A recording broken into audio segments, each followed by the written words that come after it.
भारतीय अदाकारा कियारा आडवाणी ने इंकशाफ किया है कि शादी की वीडियो सोशल मीडिया पर शेयर करने के लिए इन्हें शौहर सिद्धार्थ मल्होत्रा से लंबी बहस करना पड़ी। कियारा आडवाणी और अदाकार सिद्धार्थ मल्होत्रा ने रवां बरस शानदार शादी की तकरीब का एहतमाम किया था। कियारा सिद्धार्थ की शादी की वीडियो को मद्दाहों की जानिब से खासा पसंद किया गया था, जिस पर अदाकारा की जानिब से इंकशाफ किया गया है।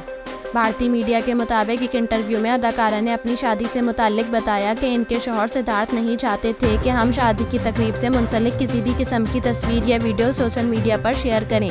उन्होंने बताया कि शादी की वीडियो जो सोशल मीडिया पर शेयर की गई, इसके लिए उन्होंने सिद्धार्थ से बहुत लंबी बहस की, क्योंकि सिद्धार्थ बहुत प्राइवेट शख्स है और हर चीज़ को प्राइवेट ही रखना चाहते हैं।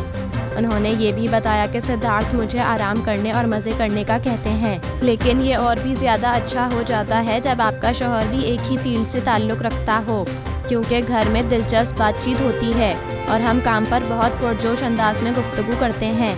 उन्होंने मज़ीद बताया कि सिद्धार्थ बोलते हैं, ठहरो नहीं, जो भी करना चाहते हो वो करो।